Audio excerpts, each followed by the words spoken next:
What up, folks? Gosh, I'm so excited. Percival, I told you it was going to be very loud and obnoxious. Welcome to the podcast, my man. How are you doing? Doing good. Yeah, excited. Awesome. I'm super, super excited to have you, Maddie.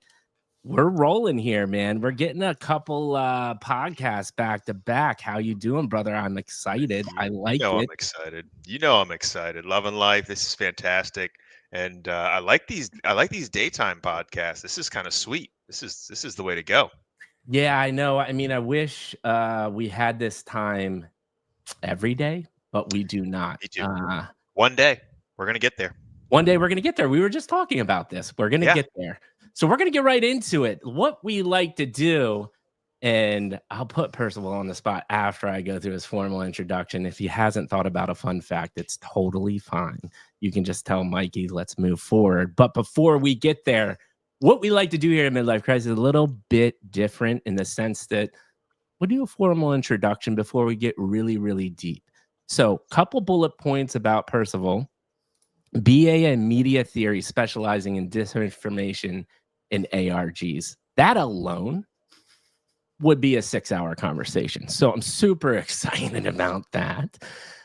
2, technical director of new games at AI Dungeon. Also another fascinating topic. 3, director of Project 89 for almost 20 years. We are going to have a blast.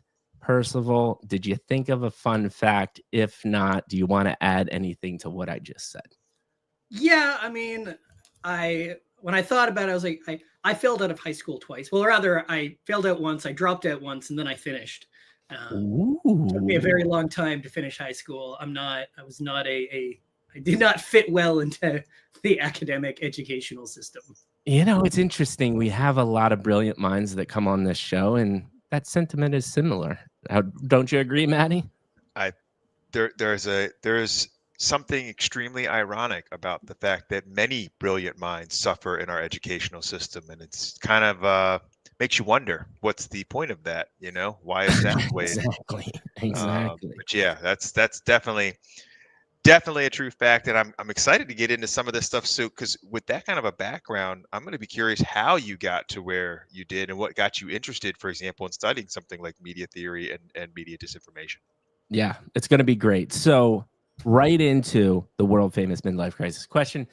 For people that have not seen this podcast, what we like to do here is we ask one simple question.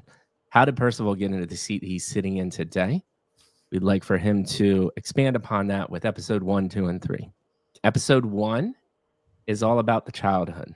Now, we don't need to go deep and personal, but I am interested in family figures, vivid memories, or things that fundamentally started changing the way that you think. What were you? Obviously, probably a tinkerer. You probably liked technology and maybe video games. And then episode 2, we're going to start moving into the schooling aspect. You did study media theory. What did you do for your professional career? And in this instance, we're really interested in mentorship, any leadership, failures, wins, obviously, and the learning lessons. Like the theme throughout all of this is a lot of learning lessons, because what's really cool, what we do here, Percival, is your story. Even though we talk about a lot of these fundamental similar themes, which is taking risk, perseverance over a long period of time, your story is going to really deeply resonate and impact with somebody that watches this and can fundamentally change their life. And I've had that. We've had hundreds of messages because of people that are on this show and have made a meaningful impact. And that's ultimately why we're here. And then so episode 3 is going to be this beautiful thing that you've built over a 20-year period, which is the way to build something. And Project 89 and what's currently going on, a little bit about how you learned and grew into Web3 and what the future looks like. So with all of that being said, let's start at episode 1. Let's hear some tidbits about that childhood, and we'll go from there, man. Cannot wait to hear it. Yeah, so I was born and raised in Toronto. My dad was a creative director pretty much most of my life. My mom had been an artist kind of doing the mom thing. And that was probably like my dad has had a very large impact on me. I mean, I have there's some of my earliest memories were going into his office, right? He was a creative director, marketing and advertising. He had his own agencies, he had 2 of them. He worked on a lot of major accounts. Like he worked on Lexus. He was responsible for making Lexus into a super fancy car. He did the branding for Ontario, for the Ontario government. He worked on the original, I think it was the Macintosh or the 2E when Apple wanted to move into Canada. He led the advertising wing for Canadian advertising for Apple. So that really like had a pretty big impact on me because he would come home with all this technology, right? The Macintosh there was, I think, the first computer that we had. And I remember being 5 or 6 playing with Kid Pix, just like having a blast. And then he kept on bringing home technology as it came out. Like I remember the first CD-ROM drive, it was like a 2-speed CD-ROM drive. It was this giant chunky thing that sat beside the computer. And I was like, oh my God, it's like 500 floppy disks. Like, you know, my mind was blown. And so that really like, I remember being younger, we'd watch TV or my dad would sit reading the newspaper. And as soon as the commercials would come on, he'd put down the newspaper and watch the commercials. Right. It's you know, it was kind of his mindset. So I was always hyper aware of marketing and advertising. Similarly, I was always a pretty creative kid. I did a lot of drawing and I got a lot of support from my parents in my artistic endeavors. So that really, you know, I did drawing lessons when I was much younger. I used to write little comic books in elementary school. It was a very creative focused house in terms of like visual arts. So that was a very large portion of my early childhood. You already said there's a bajillion things to unpack here. One of the things that I always love talking about is this concept of creativity and whether it's learned just like anything else through repetition and hard work over time, or how much of that is just you feel inherent in your body, like you're just naturally good at it. So talk to me a little bit about that drawing, creativity. Seems like you were interested in different things. Where do you think that came from? Past your dad's marketing stuff, right? We obviously know that had an impact, but any thoughts there on just creativity in general and looking back at that time? I've always struggled with this. So like, I as we get into part 2, right? I went to art high school. I quit art. I was so frustrated with art in the general art world. And in elementary school, I always had, you know, the 2 things were he's really creative, and if he just focused and applied himself, he could do more. It was like every year in elementary school. Right. And I never understood when people said, "Oh, you're really creative." I never understood what they meant. Right? There was always this immense pressure in a way to be creative, and I still don't really understand that. There's an inherent magic to creativity, but I feel like a lot of pressure gets put on it. I think I generally just considered it to be play. I'm like, oh, I'm just playing. Like I'm playing with like, it didn't feel like I was doing something special. And so the idea of like, I think one of the reasons why I wound up quitting art was not only my frustration with my ability to execute, but also the idea of like needing to like be creative on the spot. Cause I didn't, it was like this weird magical process. So sometimes I'd get into this creative zone and something would come out the other side and I'd look back and it wouldn't feel like it was me that did it. Right. It was always this weird juxtaposition between them. And a lot of it seemed to be just like getting out of my own way. And that's why kids are so good at it, because they don't have that internal filter. They're just doing stuff. But then we come on and we go, oh, you're really creative, or you're naturally talented, or whatever. And we put these labels onto what is, I believe, a very just innate human process. Or also focus on, like, you can be a creative accountant. Like, creativity doesn't have to be a visual thing. Engineering is an incredibly creative activity. My primary mode of creativity right now is building software, but it's a creative endeavor. Yeah. I love your explanation, because I've been called creative as well too. And I came to the same conclusions basically you did, which is creativity to me is play. The creativity is not you know, it's the typical thing you always hear about putting yourself in a box, but it's kind of true when you think about how you think about things. I think where it goes wrong for me is people interpret this person's an amazing painter or drawer, so they're inherently creative. And I actually think all of that stuff, even graphic design, you can go to school to graphic design and understand the principles of design. These are tools for creativity. It's not that you can do this well and you are creative. So I just think it's a fascinating topic. And I think what you said a lot resonated with me. Maddie, anything to add here? I got a bajillion other questions. Yeah, well, this is a massive topic, and I think this is one that a lot of parents probably struggle with.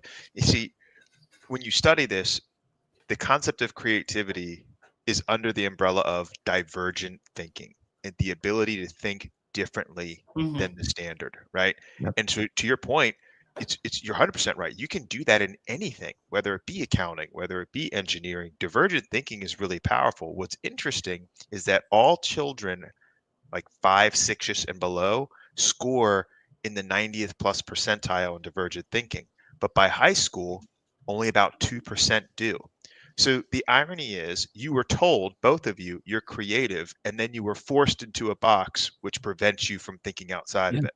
And I think that 100%. this is this dichotomy that's there, to your point, is, we're not encouraged to be a divergent thinker, but we love telling people that they are.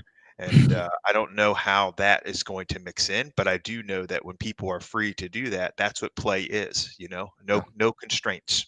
No constraints. Yeah, and I think the other thing I just want to reiterate, because I think it's really important what you said, is when you're told you're creative or anything in life, take away creative, but you're told you're a brilliant mind, the inherent pressure for you to perform is can be crippling. Now, that being said, I mean, there are instances, some of the best design work that I ever did was like, I just need to get something done. But again, it's just forcing me to throw something out there, right? But the pressure that you're a creative person, you're a brilliant mind, like that's a lot. And I'm glad that you brought that up. You got to figure it out for yourself. And that's the hard part about life is you got to go through life and figure it out what works for you. As far as some other things that you talked about, I am interested in dad, huge figure, right? Any other memories or any other family members or figures or, the way your household was, were you very frugal? Did you feel like you had a lot of things to play with? What did that look like? Yeah, I mean, I think childhood was always a general feeling of abundance. Like I never really wanted for much. I lived in a very stable family neighborhood in Toronto. It was, I consider it to be a pretty standard childhood in a lot of ways. Okay. Like, we had Christmases, there were presents. There wasn't like a lot, but it was good. There was a lot of freedom, like very pretty, like I lived directly across the street from the school that I went to. So ironically, I was late every day because I could run across the street. So I don't know. It was a pretty standard childhood. My mom was amazing. I have, okay. So I did have pretty crippling childhood asthma. When I was about 2 years old, I had a major asthma attack that I had to get taken off in an ambulance to the hospital. And I was hospitalized at, sick kids for like 2 weeks. And from that point onwards, I mean, it was a lot of like, it actually shaped a lot of my life because I couldn't exercise. I 3 times a day, I'd be going home to take like a ventilator mask. Wow. That was, I mean, it is still formative on me in terms of my relationship, even to my physical body. Because that early childhood trauma of like being strangled by your own body is a pretty deeply rooted sort of thing. So that was probably one of the other like major formative events. Look at that. Look at it. We're already peeling back the layers of the onion. Freaking love that. And so I'm assuming so we got these two things. We've got your dad. There's some physical elements there. Let's move on to kind of middle school, high school. We already see that you're supposed to be creative, but you are a curious person. So there was probably one more. Yeah, So Sure. I used to do a lot of garage sailing as a kid. So I'd like pull out my wagon and every Saturday I'd go around and I'd garage sale and I'd find stuff. That's actually how I found an old Apple IIe for $5 at one point at a that's garage sale with a whole bunch of old pirated games on it.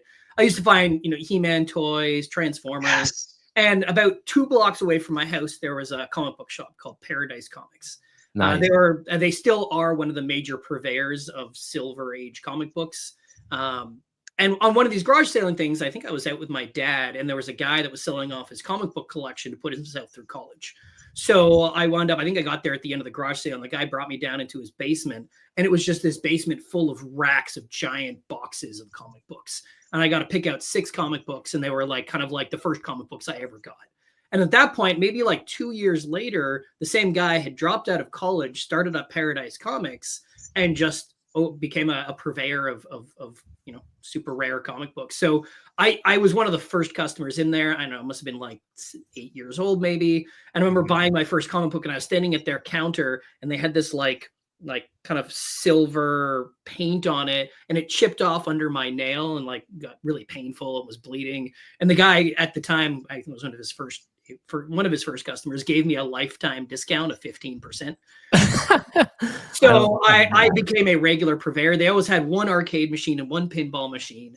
And my parents, rather than sending me to camp, would give me like $5 to $10, send me down to the comic book shop, and I just spend my day playing Magic cards and hanging out with a bunch of like 40-year-old comic book nerds. And that was a pretty like that was like my little haven for quite some time, was comic books, video games, and Magic cards. There we go. My early years. That we've got 3 huge impacts now too. And Maddie, I mean, how many comic book stores did we go together too? Like, there's just something about. Remember when we tried to set up a little store in my basement? We had like the display racks out, and we had all the boxes. We used to get deep into it, and the whole Warhammer miniatures, tried to go down the painting route. Like there was a lot of different things. So yeah, that's awesome. So you're spending your time here. You're getting into the gaming, the magical world. You're flipping things at garage sales. At what age is that? I must have been maybe like somewhere between 8 and 10. There's this guy who actually he reminded me of the comic book guy from The Simpsons. He was a bigger guy. He was like super surly. And I would go out on the weekends to find toys for him. I'd bring them back, and then they'd give me credit for old Transformers and He-Man toys and stuff like that they'd sell. And so I'd kind of fund my comic book addiction through garage sailing. That's amazing. So do you think that at such a young age started formulating some type of entrepreneurial spirit, or? Probably. I've never considered, I still don't really consider myself an entrepreneur. I see it more as like a means to an end right now than an end in and of itself. Kind of when we get to it, like I started my company because there was a necessity that nobody was building what I wanted to build, so I just had to go figure out some way to build it. So Maddie, before we move on, any thoughts, or are you good? No, I'm good. I want to keep this going. This is fantastic. So let's get into kind of middle school, college, wherever you want to go, because you were talking about the pressure of art school and you wanted to quit that. But what's a natural transition for you? Well, so out of that, I wound up first I went to an alternative school for my middle school. There's not a lot to say about that. I did a lot of alternative schooling in Toronto. It was partly by my parents' support for that.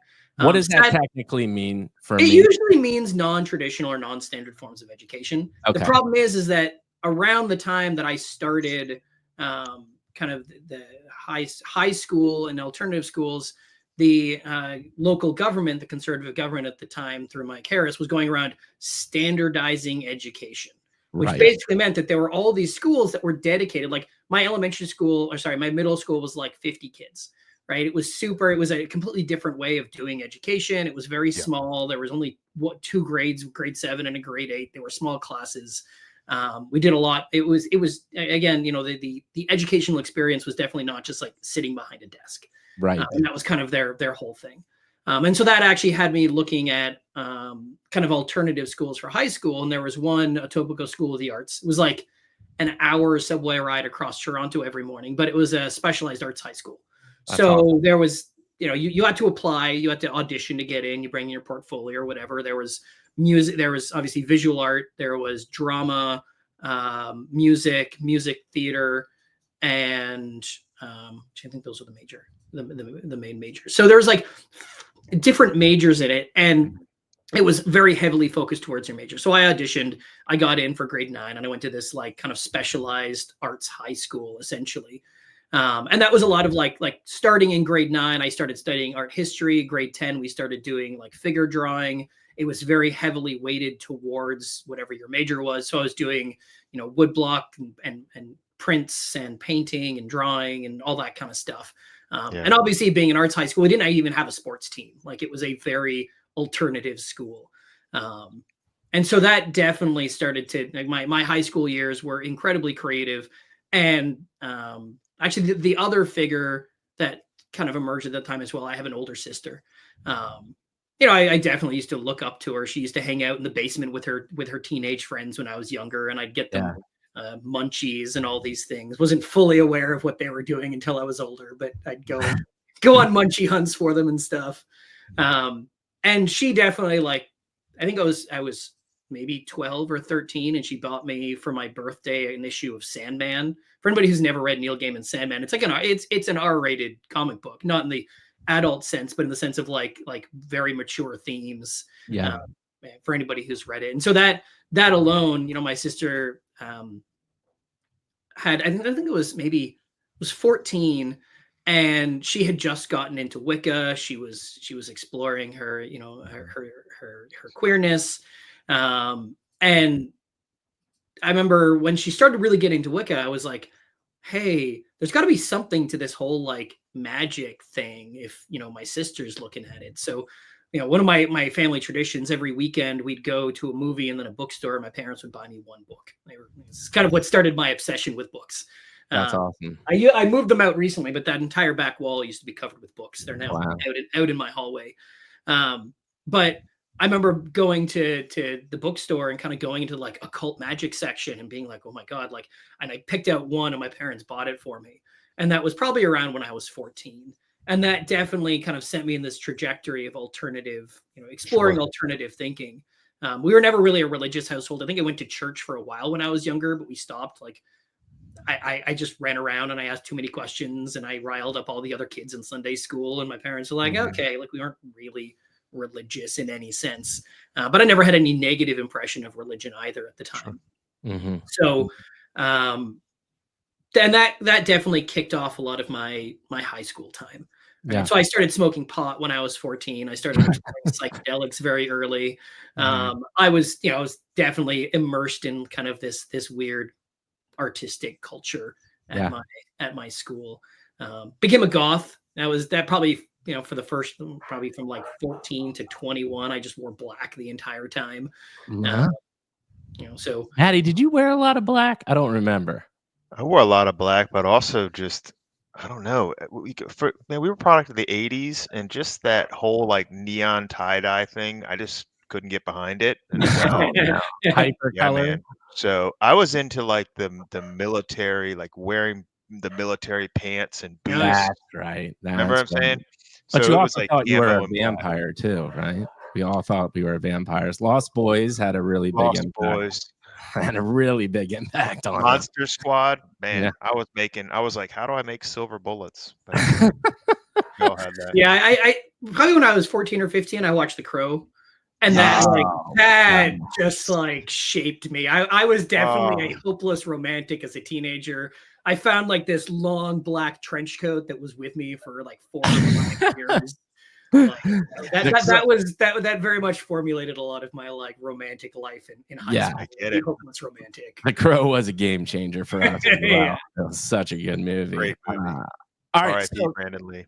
So super artistic, getting into little psychedelics earlier than I ever did. So let's keep on moving forward, man. You're already, and what you're doing is exactly what we're interested in. You notice how we're not saying much because this is really your chance to expand on all these really interesting ideas. And as we get to what you're building with Project 89, it's going to make sense because we know it should all come together. Like, so Yeah.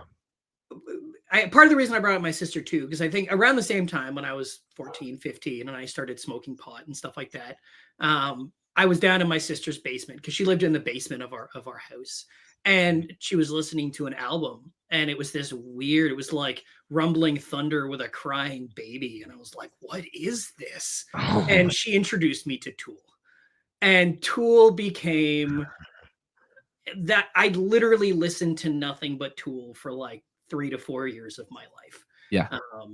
Enema was constantly in my CD player. Tool's influence on my psychedelic adventures, my formation.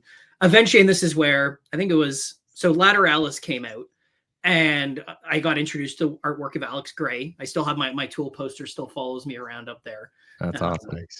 And having discovered from Alex Gray and Tool, there was an article that I read about Danny Carey, right? And I was super upset. I mean, Tool's weird, strange, esoteric occult influences all throughout their music always had me enamored, especially in albums like Lateralis. And so I came by this article about Danny Carey where he was talking about how he used his drums in this pattern based on the universal hexagram to open up dimensional rifts, and he summoned a demon that lives on his bookshelf in this little jar. And it talked about his collection of first edition Aleister Crowley books, right? And at this point, I think I'm about 17, and I'm like, Aleister Crowley, who's that? I remember like going and Googling this and just went down this rabbit hole on the internet. And at the time, I'd been into like other kind of like fluffier new age type magic. And I remember there was this area that I hung out in Toronto called the Annex. Every day after school, me and my friends would go sit in a park, smoke pot, and just like philosophize and hang out. We hung out with a bunch of street people. Like, we were friends with basically anybody who wandered through the park. And just down the street, there was this bookstore called Seeker's Books. And they had books on everything from mysticism, occultism, comparative religion, counterculture. They had this like bookcase of all of their like really weird, expensive stuff. And so after discovering Tool, I went in with this giant stack of all the books that I had. And I bought one book on Aleister Crowley's ritual magic. And that just shot me down this crazy rabbit hole of weird occultism. I was studying Kabbalah, alchemy, ritual magic, occultism. And that's part of, in my last few years, my last year of high school, I failed out because I just did none of my schoolwork. I'd skip off school and go hang out at coffee shops with flashcards, learning my Kabbalah, and like, and eventually I got kicked out because the one thing you couldn't do at my high school was fail your major. Right. And I failed my major. I got kicked out, and I was like, well, screw this. And I dropped out of high school. I spent a bunch of time just hanging out in coffee shops, drinking free coffee. And like, I'd walk around with giant stacks of books in my backpack that I'd bought. I was very heavily intellectual. I just did not fit anywhere in mainstream academia. How did the parental figures handle that situation? Oh, my parents, I was a terrible kid to my parents. I have a great relationship with them. I love my parents. They're amazing. I healed a lot of it, but like that period of time, I'm sure was hard for them. Probably slightly easier because my sister went through worse than I did. Wow. With her drug use and everything. Mm-hmm. And so, we really, it was hard. I mean, I was a teenage rebel. I fully admit that. Yeah. I mean, listen, you're learning, you're finding yourself. So you drop out of high school. You said you did it maybe another time. Let's keep on going. Yeah. So I went to an alternative high school called Seed. I was there for about 6 months, but it was too alternative. I dropped out from there. Eventually, my parents were like, okay, you got to go back to school and get your life together. So my sister had gone to another school. Similar, it was like a private high school. So I went to the same one as her. She turned her life around after that and went to U of T and had like, completely transformed herself. So they figured, okay, Mike can do that. So I went to this private alternative school, wound up graduating, went to OCAD after that. And that's kind of what starts my kind of like university career, was starting off first year of art school, post-secondary education. So take us through this kind of like, you're moving into the college world, some highlights there of OCAD and beyond, and the things that you're learning, because you went deep down this kind of magic, ritualistic, alternative thinking rounds. Does that continue? Do you start Yeah, I getting kind more of into the grounded tech? out. So I discovered people like Timothy Leary and Robert Anton Wilson and some of these like counterculture figures Yeah. who took a lot of influence from people like Crowley, but like Robert Anton Wilson, for example, is heavily influenced by Buckminster Fuller, and a lot of like I forget what the guy's name was, but this concept of E prime and maybe logic, and was really like he was at the heart of the conspiracy culture at the time. But he had a really grounded approach to it, right? His whole concept of maybe logic was, hey, we can entertain multiple models of reality without needing any of them to be true, right? It's a very quantum. He's got a great book called Quantum Psychology that really grounds out this idea of like, our models of reality are not reality. The menu is not the meal. The map is not the territory, right? We build these models, but they're just models. They're interpretations of a bunch of phenomena and data points that we experience or have gathered for ourselves. So I started kind of grounding myself out. Obviously Timothy Leary's work with psychedelics.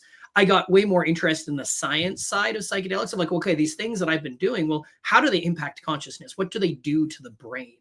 At the same time, in art, when I was at OCAD, I was very jaded at this point, right? I started high school with this, studying the sacred traditions of art, right? Grade 9, grade 10 was like India and Egypt and the Renaissance and the Enlightenment. And I was like, oh my God, visionary art. And then I discovered what postmodern art had become. And I was just kind of disgusted, to be honest. There was no meaning. All meaning had been sucked out of of life. Everything is just random chance that we're even here. There's no inherent meaning. We're not going anywhere. There's no teleology. There's nothing. It's just this postmodern malaise of random chance and existential dread at the end of the day. And I was really disgusted with it. It's one of the things that I resonated with Alex Gray's work was it was this vision of the world of like, no, there's more than just matter, right? His personifications of the human body with these energy systems and his emphasis on the transcendent and the mystical. And it wasn't just empty words. He was showing people. He was like, art can be a vehicle to give people a different vision of the world, right? That's what sacred art has always been intended to do. These artists go off to these other realms of consciousness and they come back with these artifacts and go, hey, everybody, look what I found, look what I saw, right? So I was super jaded. Same with the marketing and advertising thing. I was really disgusted with modern marketing and advertising and media control and all of this stuff. And I was kind of pissed. And that's kind of where 89 started as, because I was like, I had this idea of what I called 4-dimensional sculpture, which was kind of influenced by my studies in magic and occultism and alternative philosophy. But essentially, like, could I make an experience that was modeling and shaping reality that other people could experience themselves? Right. So it's like the ultimate in conceptual art, because the art is purely conceptual. It's a reality that you're moving into and experiencing.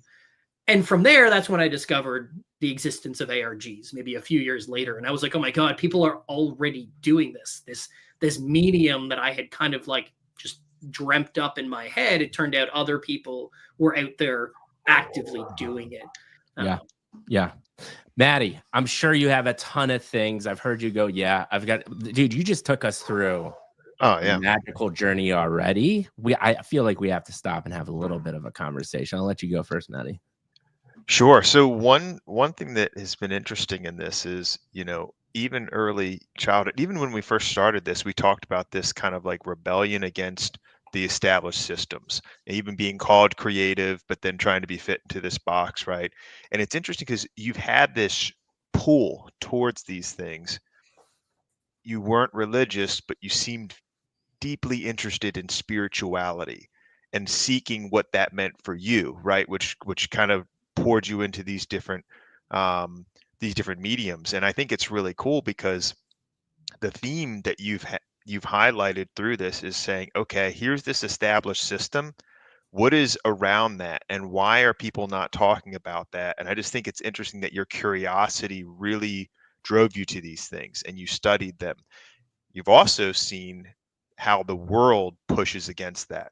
And it's really tough when you say something outside of, the established kind of paradigm you're going to get resistance. You got to fight too. I kind of consider that like most of my high school life and my academic career was spent fighting tooth and nail to not just accept the like standard paradigm, but trying to take what was good from it too. I don't believe in throwing the baby out with the bathwater, right? Like absolutely, you can be a scientist without being a materialist, right? And this is there are these underlying fundamental philosophical stances that we take as a culture, and even in our science, or even in our approach to things like AI, that have inherent bias to them, but we don't analyze the inherent bias that comes along with it. So, you know, I wound up dropping out of art school probably after my first year and a half.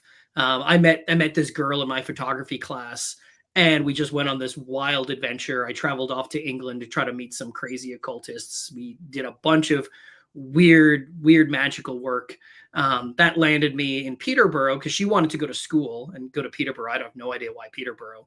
And she was like, you should come with me. I'm like, okay, I can go and, you know, take over the world from anywhere. So we went off to Peterborough. And my parents were like, well, you could get a job and work there, or we could pay to put you through school. And I'm like, that sounds pretty good. Like, you know, I like not having to work a job. So I decided to go to university with my girlfriend at the time. And that's really where, after dropping out of art school, it was a very like non-standard thing, because my parents were really supportive of my art. And I was like, I'm going to go be a scientist and drop out of art school.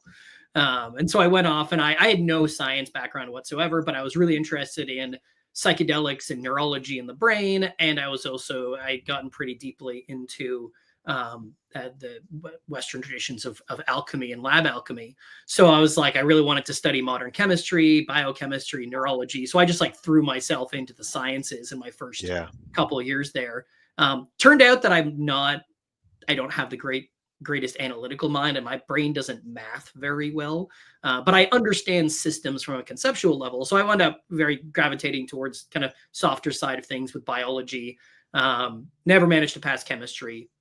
But like my first year, my girlfriend at the time broke up with me, and that kind of like spun me off into a whole bunch of places.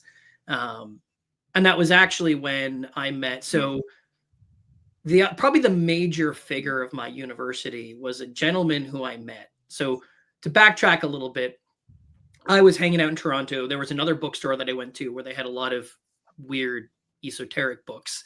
And the guy there invited me to a talk at his Masonic lodge by a gentleman on alchemy. So I went, I met this guy who was doing modern laboratory alchemy, and became friends with him. And when I told him that I was going to Peterborough, he's like, oh, you should look up this guy. And he gave me his name. It was like, he's, you know, a Freemason and a bunch of other stuff. So after my partner broke up with me, I was going through all my stuff, and this piece of paper fell out of my pants. And this was probably like 4 to 6 months later, with this gentleman's name written on it. And it took me about 2 hours to find him on the internet. He was had participated. He was a member of a famous country band. And I finally contacted him, and it turned out he lived on the edge of Peterborough in this tiny little house in the middle of the woods, painted green. He was mostly retired from music. He traveled all around the world for about 30 years as a country musician. And it also turned out that he had done work in, Aleister Crowley's magical order. He was a Sufi. He was a Druid. He was a Vajrayana Buddhist. He was everything. He'd just done all this work. And here I was showing up at his door, this kind of crazy kid who's probably done a few too many drugs, being like, hey, can you help me out? And so he kind of, I remember going, on a weekly basis, trekking up to his place in the middle of wintertime, and he'd make me coffee, and we'd sit and talk through all this weird stuff. And not only did he know everything that I was talking about, he had done all of it. And so I was kind of mind blown. And so he was, amongst other things, his primary influence was Vajrayana Buddhism. So he'd done all this other work. He was also technically, like, he's a liberal Catholic bishop and a Gnostic Ta and all these things, but he was also a Vajrayana Buddhist. And so he started teaching me Buddha Dharma. And I was like, oh man, I've never considered myself a Buddhist. I was this like kind of radical Crowley Thelemite alternative counterculture magician. But I'm like, well, if this guy's saying Buddhism's worth it, I guess I should check it out. And within like 6 months, I find myself taking Buddhist refuge. And like this Tibetan practitioner had actually come through Peterborough.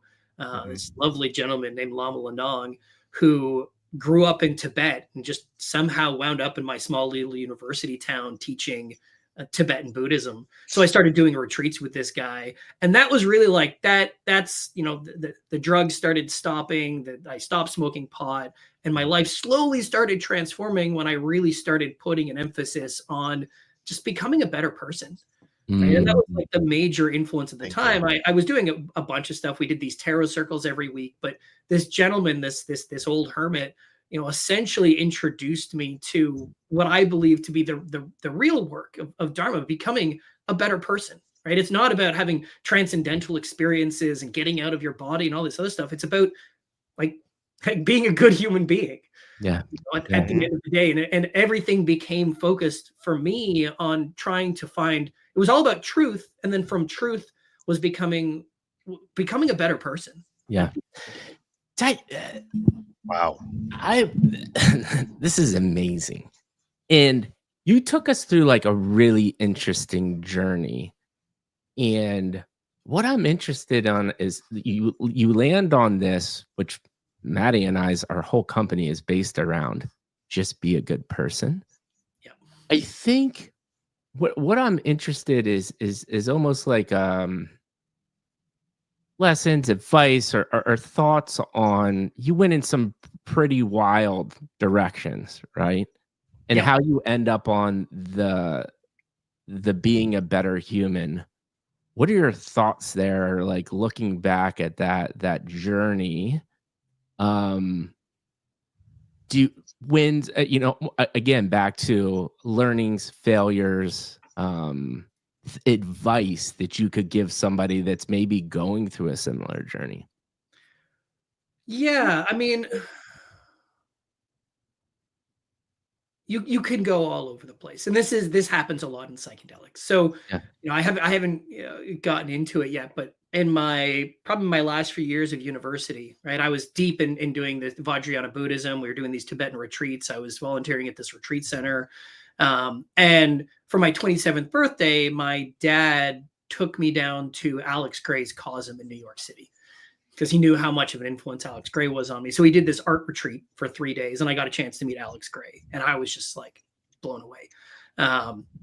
And I, you know, at the time, because I was deeply practicing Buddha Dharma, Alex is an open and admitted Vajrayana practitioner, amongst other things. And so when I met him, I was kind of starry-eyed, and I went up to him. I'm like, would you accept me as a Dharma student? I had no idea what I was doing. He like looks me in the eye, and he's like, both you and I know the gravity of that question.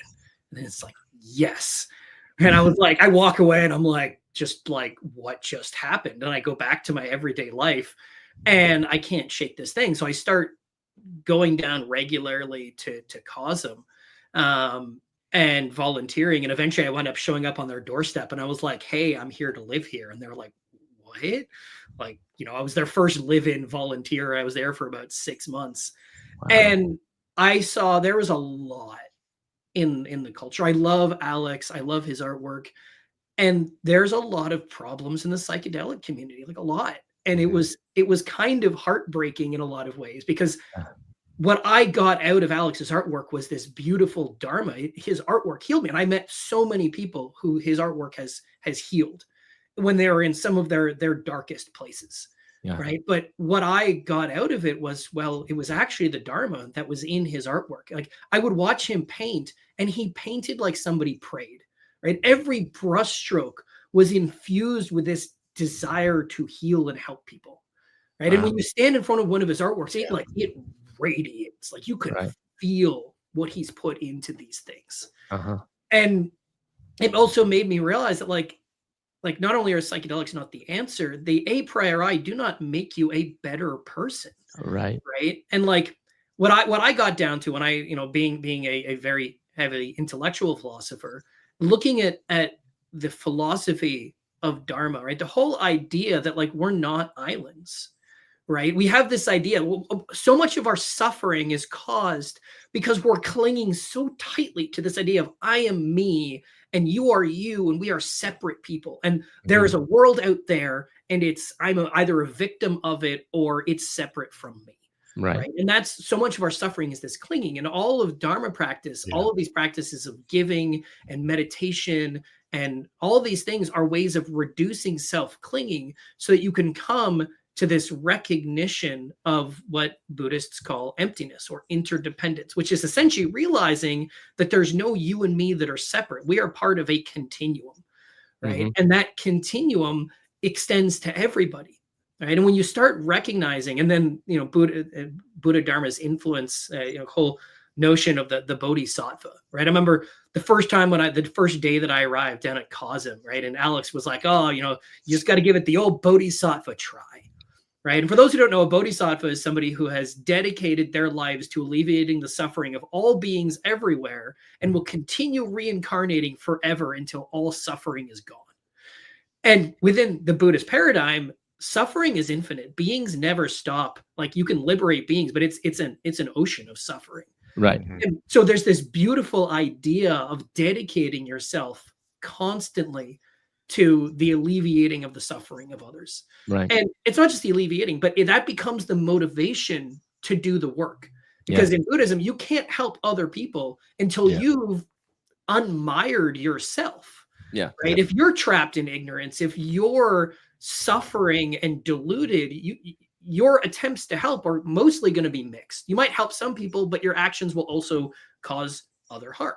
Yeah. So the whole bodhisattva thing is actually a way to get the motivation up to do the work on yourself, to unblock that karma, to experience that feeling of oneness and unity. And this is where psychedelics do help. I'm a big believer in the scientific use of psychedelics. Companies like apps and stuff, where you have one experience that makes you realize, well, crap, I am part of something. There is something way bigger and way deeper that I am connected to. Those feelings heal people. Too much of it, and you get this ego trip of like, I am the savior, I am the one, because that's where high on transcendental consciousness that you didn't earn. Yeah. And it's, I would say, one or two things of the bad side of, you mentioned the bad side of psychedelics. I think it's important to talk about that as well. Oh yeah, definitely. I mean, I saw in multiple cases hanging out down at Cosmo people who were like completely flipping out at these parties. And like, I've seen it in friends. I've had friends go down into, full on like schizophrenic breakdowns from having done too many psychedelics. Like, there are damages to these things. There are, I believe in the proper utilization of them. And it's just why this is why I follow people like Timothy Leary. Like, there needs to be a scientific understanding of the impact of these things on consciousness. But we know now that, things like mushrooms, given proper utilization, can help to cure depression, right? We know there are drugs that help to cure addiction. Like, these things are studied and have been validated. But we also do a massive disservice, I believe, through this massive over recreational utilization of them as well, because we obscure the really powerful parts, because a lot of people see the damages that get caused by them. Yeah. I'm sure everybody has a friend who kind of went crazy down their psychedelic rabbit hole. I mean, listen, it's a pretty simple concept that you can apply to many. I think some of the bad byproducts that you saw was excessiveness, right? There's balance to everything in life, no matter what you're doing. And whether it be political, religion, any of these different things, when it gets to the radical or way outer skirts of things, that's where weird shit tends to start happening. And this is where Buddhism, it sobered me out, right? In Buddha Dharma and Vajrayana Buddhism, they have these things called the Four Truths. And these are basically like precious human birth, karma, suffering, and I know my fourth one. And the base of this, and impermanence, right? Everything is impermanent. When you start sitting down, you contemplate this, you're like, well, shit, I'm going to lose everything. Like, everything. Buddhism has this visualization where, like, when you die, it's like a hair being pulled out of butter, right? And it leaves behind this indent, but you can't take any of this with you. All the wealth, all the things that you have, all the people in your life, you have to let them go. And this happens all the time, even throughout our lives. And when you sit down, you contemplate impermanence. These are the things that we don't like to think about as a culture. We do so much to not look at death. Yeah. Yeah. Right. And we spin our wheels on wealth and all this stuff. But when you sit down and you think about this stuff, the existential human reality of our situation, it sobered me, right? It was like, you can do all this magic, and you can experience astral realms and visions, but at the end of the day, the human reality doesn't change from that stuff.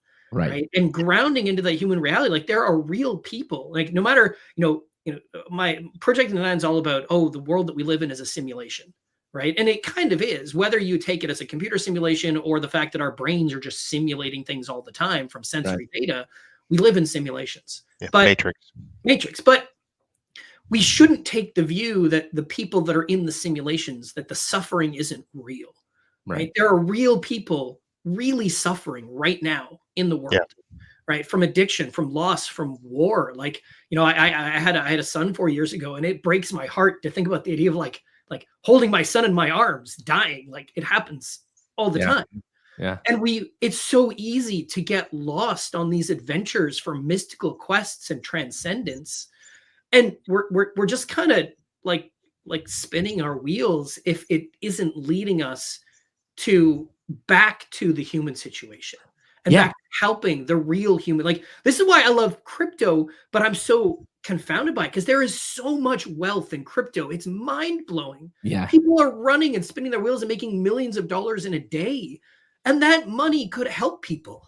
Yeah. Like, it's real money that could have real impact on real people. Yeah. That's my struggle with this space too, is I love it from the tech perspective and the decentralization, but our success in this space is a direct impact of us not doing what the successful people do, which is tell you or convince you how to make millions of dollars. But what they're really doing is just taking that money for themselves. And I refuse to do that. Maddie and I have given away, no lie, hundreds of thousands of dollars based on our show, because we know it's the right thing to do. And the one thing I want to add before Maddie goes is, I think about what you said all the time, in the sense of not holding my son dying, but I think about all the time, I want I should be VP level at some large corporation with my background. I'm a sole contributor project manager for a reason, because I get to see my son every day. And I really ground myself in the fact of seeing him. I make sure to put my phone down and just live in that moment, because it's so important to me. So important to me. Maddie, go ahead.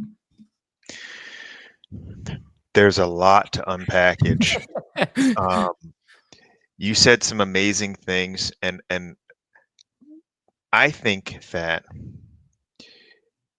the crux that led you to where you got to was you always remained curious. Yes. Yeah. And when you talk about like, hey, you studied science, even though you were an artist, listen, the heart of science is being curious. It's not the math. It's not the chemistry. Those, as Mike said, the ability to draw, those are tools. But science is, I want to seek truth. Yeah. And I'm curious about what that means. And if you keep searching, sometimes, to your point in crypto or whatever it might be, like, look, Neo needed to be told there wasn't a spoon, and he had to be told a lot of things before he realized who he was. That journey, I think, is something that we all empathize with, because we have to go through that journey. When you started at 13 to 16 and you were going down these different avenues, it led you, though, to having this conversation, in a greenhouse out in the woods that you walked and hiked up to like, wait a second, this led me to this sense of self and who I am and what that means. And I think all of us, various paths, right? I did that same thing, but mine was a Christian upbringing. But I mean, good grief, you want to talk about a can of worms, the stuff, if you take the man Jesus and what he actually said, and then you apply that thousands of years later, there are so many thousands of ways people have interpreted that, used it for manipulation, used it for control, used it to create wealth. Yeah. But the crux, what I, in my journey, same thing, came back to, what the heck did this guy actually say? And when I studied that man, it was be a good human being. It's It's really, it's simple.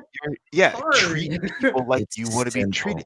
simple. And I think it's just amazing that we took very different paths, right? And Mike took neither of these paths, and yet here the three of us are arriving to this conclusion that we need to be better people, and we need to realize that we're connected and we owe each other this relationship of like harmony. And I think that that's just really cool to me to hear how amazing your journey was. But for people listening out there, listen, it's not that there's a right or wrong path. Just keep on the path, stay Yeah. curious, and Yeah. you'll arrive to these conclusions Yeah. if you can get over some of the things that the world's going to present in your way, because the world will like to present these really cookie cutter, easy, happy meal answers. Yeah. And you have to not be distracted by that and seek truth. And I just think that's I really loved hearing your journey because it came right back to the same thing that we're all talking about. It's amazing. Well, and that's, you Go, know, go ahead. yeah, just, I mean, I also consider myself to be a Christian. Sure. I'm not a nominal Christian in any sense. I'm definitely way more of a Gnostic Christian. Like, my saint is Philip K. Dick. Um, but there even Christianity, there is so much depth in it, and we've so Yeah, much thrown the baby out with the bathwater when it exactly. comes to it because of things like, Exactly. you look at the artistic traditions, the vision, the cathedrals. Like I still long to go to Europe and stand inside of Chartres Cathedral, and these Mhm. visions to the human imagination and the human spirit. Like we don't have this. We bemoan religion, but the best parts of religion have brought out the best parts of humanity to build some of the 100%. best monuments, make some of the best art that we've ever seen. Yes, we've Yeah. also some of the most horrible atrocities have been done in the name of religion as well. Oh, But like of course. humans have this amazing ability to take anything and Yes. turn it into a vehicle of ignorance. We can take the best made system and turn it into something that exploits and hurts people because that's just what humans are good at. It has Yeah. nothing to do with the religion. We can do it with Yeah. capitalism or materialism or science or Exactly. Buddhism. It doesn't. Uh, All of these traditions Yeah. have I terrible. mean, we're all heritage. inherently flawed, right? Yeah, Like and that. Well, that's Go and that's ahead, what we're man. talking about as we Yeah. talk about like what crypto could be, yeah. or what AI can be, right? It's the same knife's edge of on one side we could do tremendous good, and on one side we could do tremendous harm. And Yeah. it's just, I think that that's It's the same another. with AI now too, right? Yeah. We have this That's what we're capacity saying. to make amazing things that could help and benefit everybody, or we can make some things that only benefit a handful of people and everybody else Got it. suffers. Which unfortunately, might probably happen, but at the same time, like Shaw and we had this conversation with Shaw, right? Like he was like, I want to create the world because if we do the AI right, and his Mark Andreessen investor, he's like, I am convinced I can make plenty enough wealth for everybody, and then you can really concentrate on the human connection and doing these Yeah. things. Like I that's the utopia world, right? Like, Yeah. can we get there? I don't know. I mean, It's not a guarantee. And this is like, I believe in it, and I believe there's enough people who want to make it happen, who want the soft takeoff into the future. Right. But it isn't a guarantee. And this is where, I mean, one of the primary things that 89 is designed to be is it's essentially a maze to lead people to self-awareness and to help to raise consciousness. Because the thing that we lack the most, the thing that we need to accelerate the most right now is consciousness on the planet. yes, If we yeah, have more consciousness, we can take almost any system and make it good. If yeah. we don't have enough consciousness, we can take any system and make it really bad. So how can we uplift and raise consciousness? And this is the whole like 89's idea of like hack reality and hack consciousness is really about how can we empower people to explore themselves and to raise their own consciousness and Yeah. to have narratives that help us to frame what's going on the planet in a positive way that gives people an opportunity to explore and then to connect. Right. Yeah. 89 for me has always been like I've met people that I never would have met had 89 not existed. And Yeah. that's always been the primary thing. And it's almost like this catalyst that like I'm here because of 89, able to talk about this stuff. I've met people that I would not have met had 89 not been a thing. It catalyzes events and synchronicities and happenings in my life and the lives of people who participate in it. People That's why come we together. do what we do, right? We said this in the beginning. The same that people that have come through this show has been fascinating and amazing, and it's literally a version of one of my education inputs, right? Just this conversation today has been incredible. One thing I want to ask, and then let's get into Web3 and Project 89. We got a lot to talk about, but as you see what we just did, you took us through a really magical journey, and now I have a very a way deeper understanding when you start talking about Project 89, which I love. I love that format and love what we do here. One thing that I always struggle with, and I'm interested in you because you did some pretty mysticism, you were going down occultism, like you were going down some paths that could end very wrong, right? My question to you, and I went down the consuming all of the topical marketing stuff and living the Don Draper life and drinking way too much alcohol, right? That was my version of it. Yeah. But my question to you is it a matter of luck, circumstance that didn't go wrong? Or do you just inherently think that you always had that trigger of like, I'm not going to go to that extra level where this could all go wrong? I'm always fascinated by that question because when I look back at my life, I easily could have been in jail multiple times, but I'm not, and I didn't do it. So like, what is that? What kept me from not doing the next level aggressive thing? I do believe there is a beneficent intelligence to the universe, a beneficent influence, whatever that might be, right? Just the nature of circumstances are such that I think those, like, the intent that we have, like, I always had good intent. I believe even when I was going down through these darker places, and they were necessary for my growth. They brought me to who I was and who I am now, so that I always feel like it's so that other people can also relate to my story. Like, I can help to heal others that have done things like that, have had similar paths to me. That is in that sense of like we all help each other, and each of our journeys is necessary and unique for each of us. But I do believe that there is always, it is always part of that journey, right? This concept, Aleister Crowley has this concept of true will, which often gets construed if I can do whatever I want. But the real meaning of it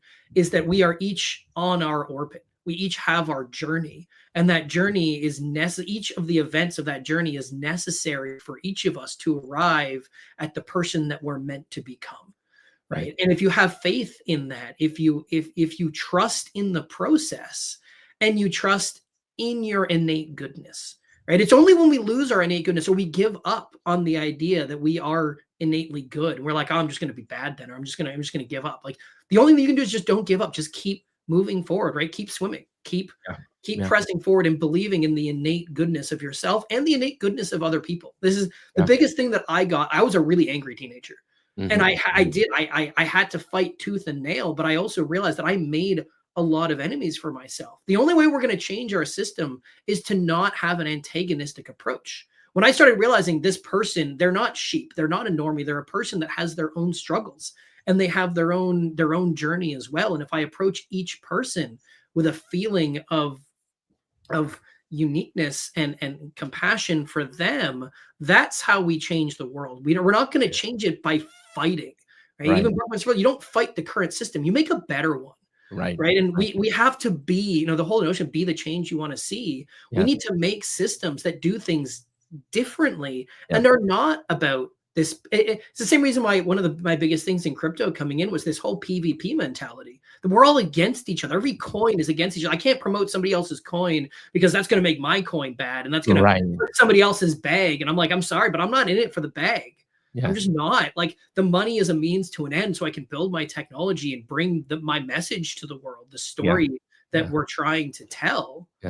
But like, it's not about the money. And if it's not about the money, it's not a PvP thing at all. Right? We can all rise together if we want to. Yeah, it's beautiful. I mean, you hit the nail on the head again. A lot of things, we've all come to the similar conclusions in different ways. Maddie, anything before we move on deep into Project 89? Last thing I'll say with that is, to add to what you said about it's not about the money. I think one of the things that people who just haven't gone on the journey long enough haven't realized is that the irony is when you stop chasing the money, you create a system that can create far more wealth than chasing the money would have gotten you in the first place. 100%. And you can take that to kind of wherever avenue you want, but it's like when you stop making it about that and you start making it about people, it's amazing how stuff comes back to you. And you can use the term karma, you can use seed time, harvest time. There's lots of philosophies that essentially encapsulate this idea that like you will get back tenfold what you put out. And if you plant good, you will create a harvest of good. And I think that when you just go and pick the apple off the tree, yeah, you eat for a day, but man, it's really just better planting that. And eventually you will have an abundance and an orchard that you will never have to worry about. And I think that's an interesting concept that, there's always somebody going after that quick dollar. It's like, man, you're actually missing the true wealth, and that's in that journey. Yeah. Love it, man. It's so, I just going to want to reiterate, it's so cool how the three of us are sitting on this podcast. We had such different journeys. One, that we all came together through Web3 and crypto, but two, we have a lot of similar thoughts and they're very basic, right? We make all this shit so confusing when it can be so much simpler, right? And you said it right. And all three of us believe in this. Just be a good human. Be a good human being. And like, you don't know what it means to be a good human being. Start by learning what it means to be a good human being. Like, it literally takes daily practice. This is not something that comes naturally. This is why in Buddha Dharma, they say it's practice. Being a good person is a learned thing. And it's something that requires constant practice and constant 100%. All right, let's move into Project 89. We have an amazing tap down of the beautiful mind of Parzival. So take us through this journey. I'm not even interested in the Web3, so I'm really interested in Project 89. Take us to the beginning, what the current state looks like. Yeah, you got a token. You've got a really cool community that just is making incredible just tweets as content, right? And I am a stand-up community. I mean, so like. I mean, but my journey kind of, I guess I can go from entrepreneurship, right? So, I mean, 89's been going for quite some time. I do have, it is also, it's not just me. My actually current co-founder goes by Dragon on kind of our socials. I've been friends with him for 20 plus years, kind of similar to you guys. When I had the insane idea to start a company, I went to him and I was like, hey, do you want to start a company with me? He's like, I'm not a tech guy. I'm a designer and stuff. And I'm like, oh, come on, let's go do it. And like, so it started off as an insane idea, even back in university, right? I had a radio show back in university called Project 89 for about 2 to 3 years. It was my way of exploring and sharing all of this weird knowledge and these experiences that I was having. It also catalyzed various synchronicities in my life. My last year of university, I wound up getting pretty mad after the G20, and I met a gentleman, and we started up this like hippie commune cult for about 3 months on this piece of land in Ontario. We had a bunch of like, hippies that came out. They all lived in tents and we farmed and tried to make money. And at the same time, I also had a friend of mine who discovered Project 89 online, wound up bringing a bunch of teenagers out onto the land from Montreal. He was like, oh, I'll bring a couple of my friends. And I think he showed up with like 8 or 9 of them. And these were like 14 to 16-year-olds. I was like in my early 20s at this point. And the whole thing just got really weird and wild and kind of exploded. And then that led off into that. And then right after that was when I moved to Cosm for 6 months. And then my buddy from 89 also came up to Cosm with me and lived there for a while. So it's always kind of the story of 89, as I kind of tell people. It's a story.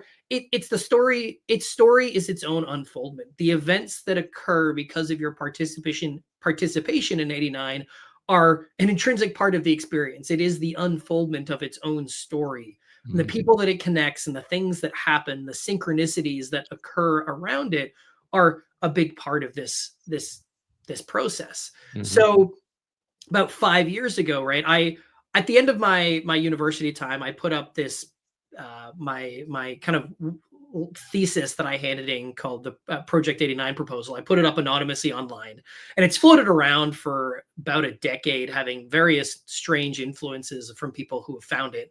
And one person found it, found a link to my website, went to my website where I had just recently put up a tiny little text adventure that I made.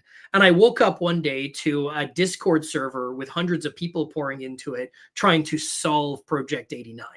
Right. And it was always kind of a experiment. It was a theoretical idea of, could I make an infinite alternate reality game? So it's like if I make an infinite ARG, you're talking about just another reality. Right. So it was always kind of, I never had a chance to execute it as a real ARG. It was purely theoretical in my head. But then people started playing it, and it booted up this ARG about 5 or 6 years ago. And so I got the chance to kind of like jump in and actually like have a little mini ARG. And part of the way through was when AI Dungeon dropped. And I've told this part of the story for a while, but it's pretty formative to how I got to where I am now, because I really wanted AI in my ARG. This was 4 or 5 years ago now. And so I wound up reaching out. I found out that there was a Discord bot. I was like, hey, is there an API that I can access this crazy text adventure?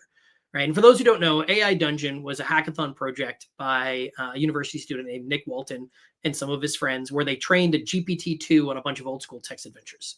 And this is when OpenAI's models were still open. So this GPT-2 model could generate infinite text adventures. And a community formed around it. They started up a company, and they put up a website, and it became kind of their primary product.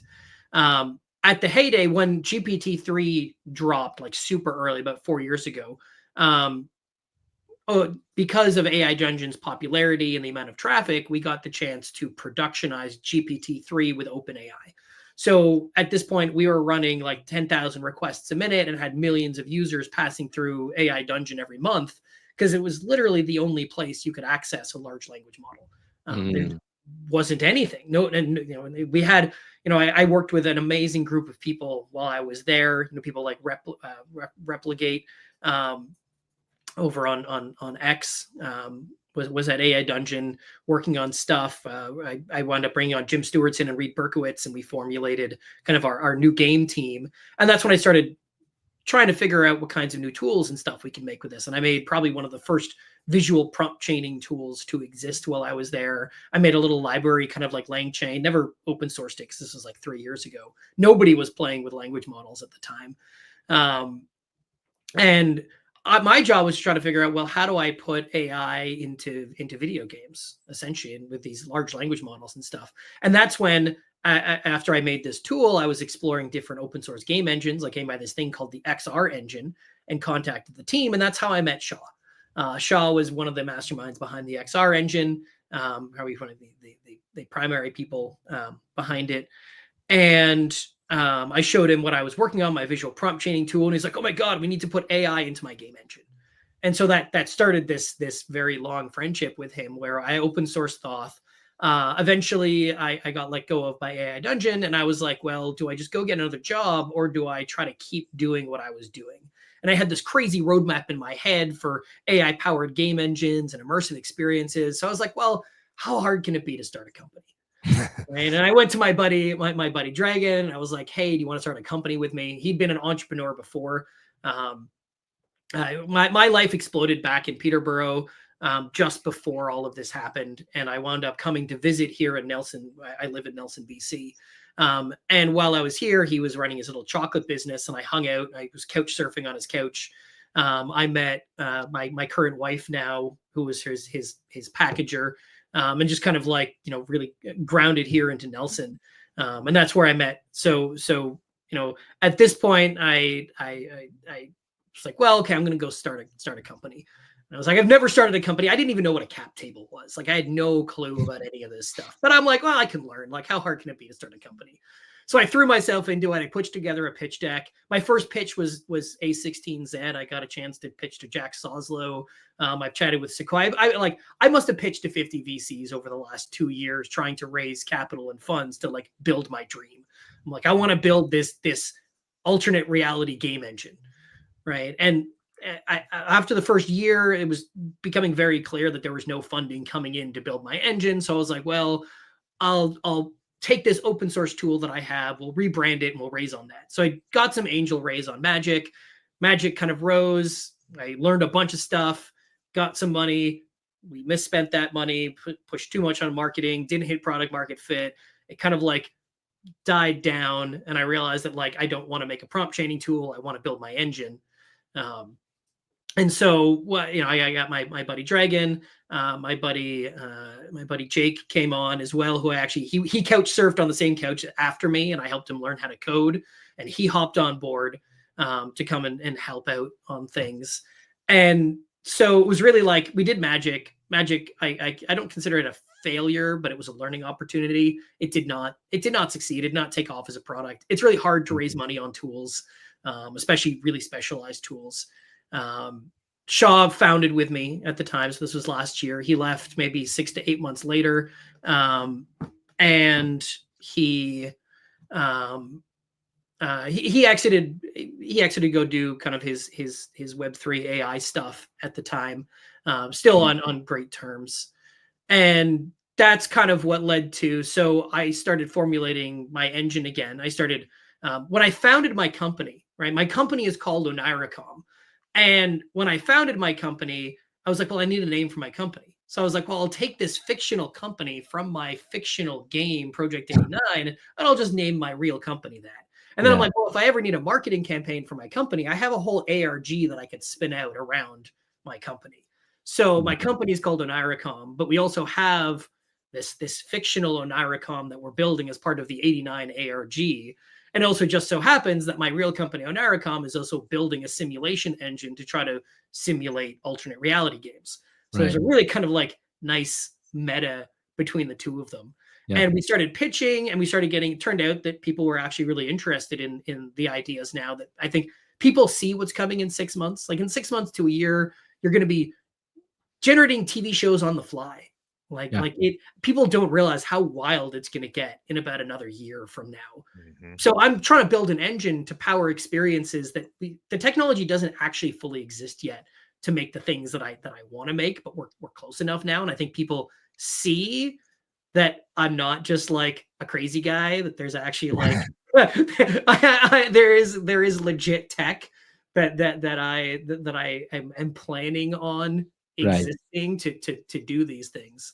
And so that leads me into the Web3 thing, right? Because I had this game, Project 89, and it's got this whole narrative. And Project 89 agents are basically like the Neo Matrix resistance who are trying to break down the simulation, right? And they do that through consciousness hacking and ritual sigil magic and techno shamanism and like, you know, all these crazy, weird, wild alternative forms of technology.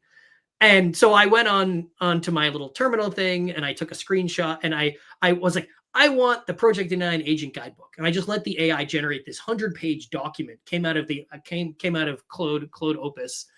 And I took a screenshot of the table of contents. I posted it up one night.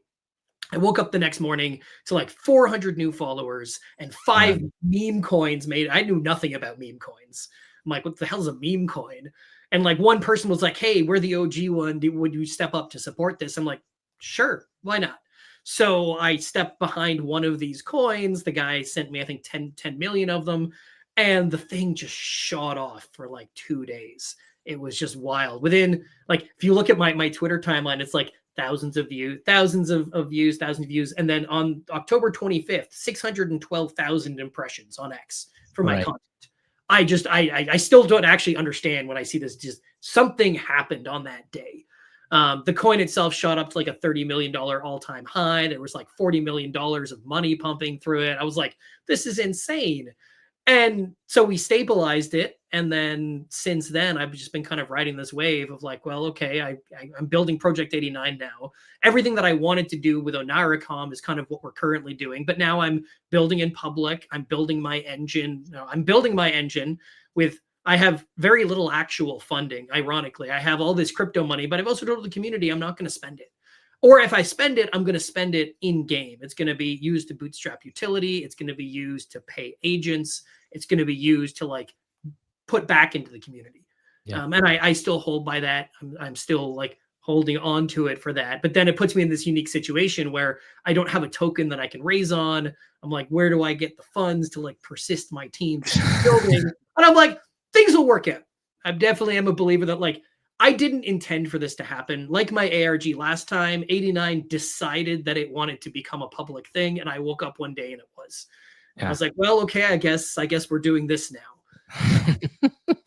So there's 3 of us here building, you know, on a shoestring budget, trying to like make this thing happen and bootstrap our movement. Tell me, this is a practical question. You have a lot of this token, and you really could use it for good to push the company forward. What's holding you back? Just staying true to your word, or what I mean, one, it's actually not a lot of money. Like I have 10 million token, and right currently I think it's sitting at like $400,000 or $500,000. That's not a lot to bootstrap a company, to be honest. True. And I also like my goal with it is that I want utility, right? Like, and utility, usually if you're trying to raise money on a utility token, you got a locked pool and a bunch of token vested, right? Utility tokens require substantial amounts to bootstrap utility. Yeah. I don't have that because of the nature of it being a pump fund token. But I also kind of find interesting, like my analogy is that pump fund is like the 4chan of the crypto world. 100%. Like, it's weird, especially with the whole like live streaming thing fiasco that happened recently. Well, Maddie, you didn't see that, but it's crazy shit happened, man. It was nauseating. Faking deaths, trying to kill animals. I mean, people literally being like, "I will stop beating my children if you pump this coin up." Right. Like some of the worst parts of humans coming out. And was definitely that, like, it was that the like lowest point in crypto in my mind. Oh, 100%. And it will happen again. And you know, one of the things that wound up picking, one of the memes that we made years ago, it's probably a decade ago, was a combination of the anonymous mask, right, Guy Fawkes anonymous, with the Church of the Subgenius's Bob. For those who don't know, the Church of Subgenius is a crazy, wild rabbit hole of either it's a religion that's a joke or a joke that's a religion. You can't quite tell. But the main figurehead is this guy, Bob, who's the 1950s pipe smoking salesman. Right. And Bob is the master of slack, right? Things just come to him. He knows how to tilt the cosmic luck plane in the way that things just flow to him. He's the cosmic slack master. So we combined Bob with the anonymous, and we got kind of Anona-Bob is kind of what we now call it. And people have been utilizing it everywhere. But what I find really interesting is that it's become one of the symbols of the movement. And people just use the Guy Fawkes mask now and the anonymous mask. And anonymous started as a 4chan phenomenon, which I find really interesting because people are now, it's coming back out again through 89 from Pump Fund, which I consider to be the 4chan crypto world. So there's some interesting parallels with it. Yeah. No. So Maddie, I know you're deep in thought. Any thoughts here to dive into how we got here? Because if not, I got some questions. No, go ahead, man. I'm fascinated by where this is going. I'm curious to what the next steps will be, but it's been interesting to see how this thing evolved. And to your point, it does sound like it just kind of, I know the word is overused, but it just kind of organically occurred, right? Like you said, it was like Project 89 was meant to be, and here you are. So let's keep it going, Mikey. So I think many people don't do this, right? And I think, I mean, even myself, like I think of AI as this mystical thing still too, because I don't fully understand it. What I'm interested from you when talking about Project 89, and that people are interested in, because the story is fascinating. That's obviously what's sucking people in, most people in from the beginning, right? I am interested in, from the business perspective, the infrastructure perspective.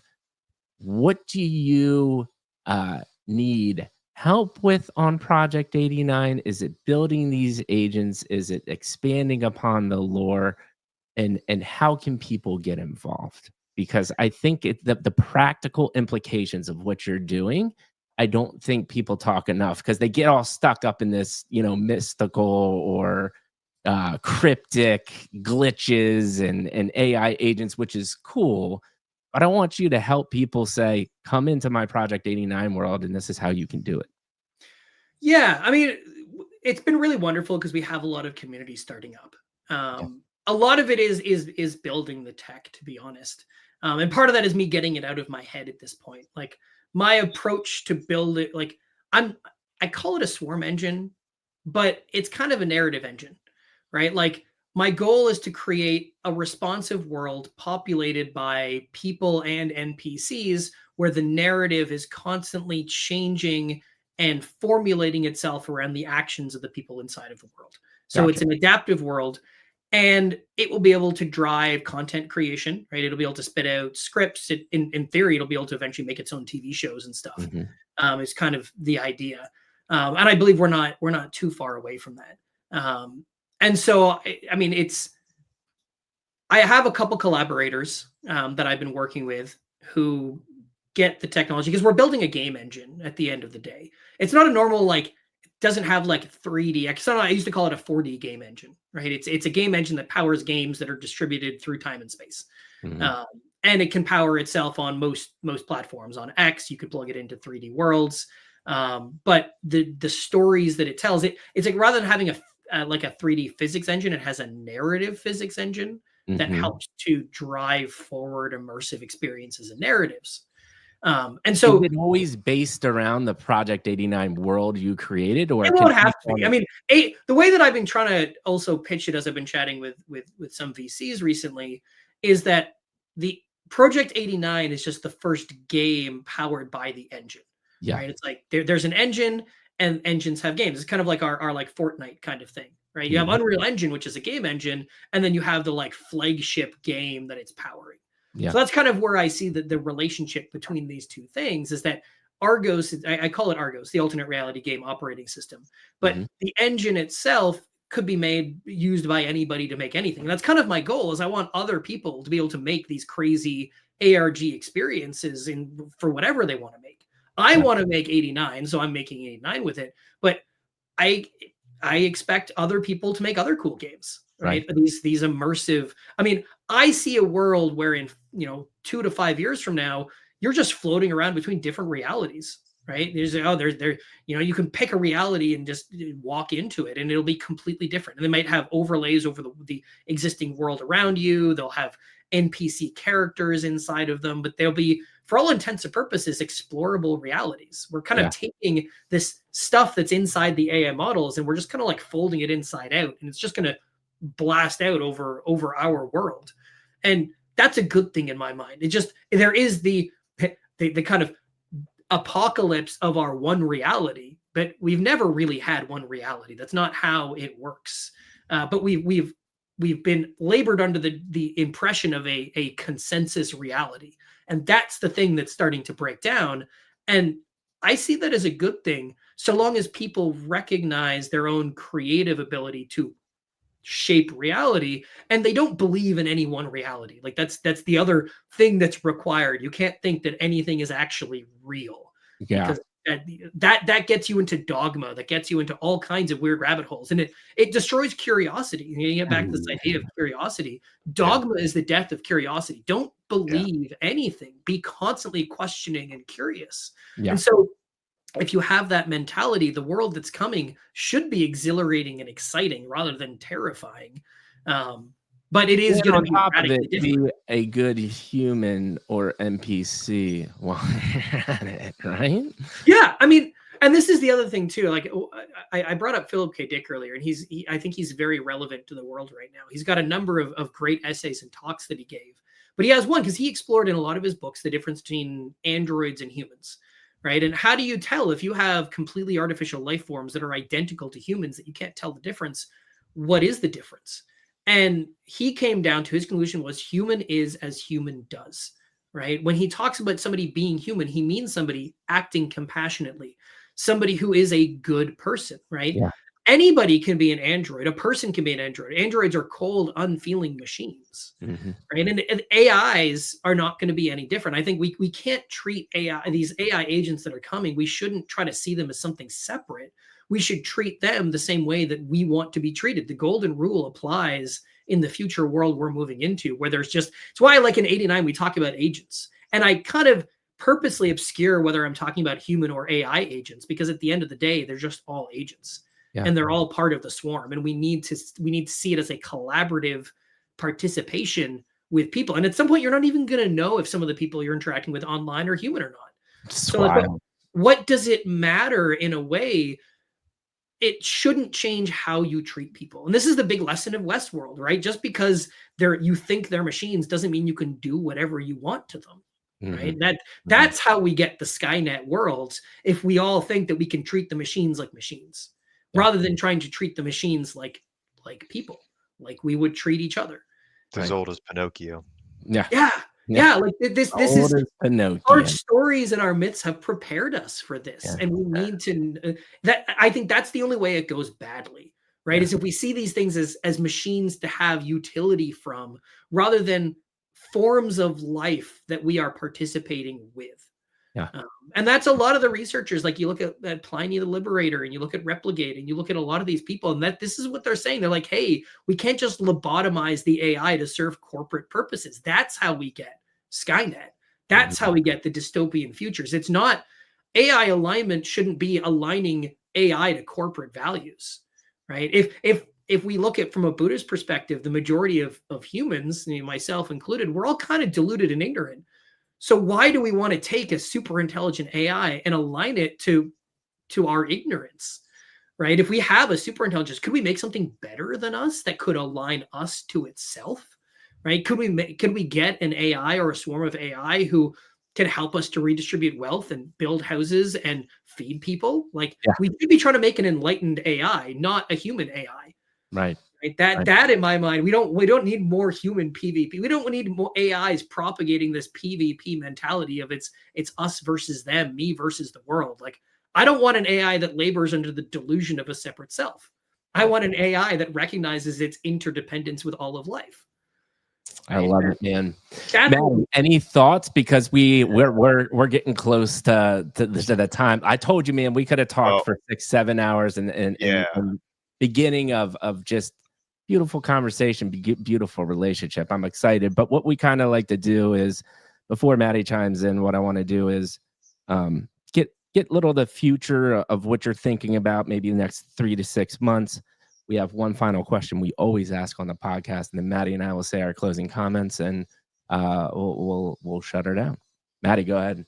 Any comments on what he just talked about at Project 80? Yeah, I mean, so again, this is it gets very philosophical here, because to your point of, we don't want to create this Skynet scenario. However, the flip side of that coin is when you say we don't need to have an AI that's human, but as we began your journey, our journeys, part of the human experience is all of these kind of like mistakes, the ego, the I'm going to do this for me, or seeking. All of these things led us to who we were. We didn't start out at 17 having it figured out. And spoiler alert, we don't have it figured out now. No.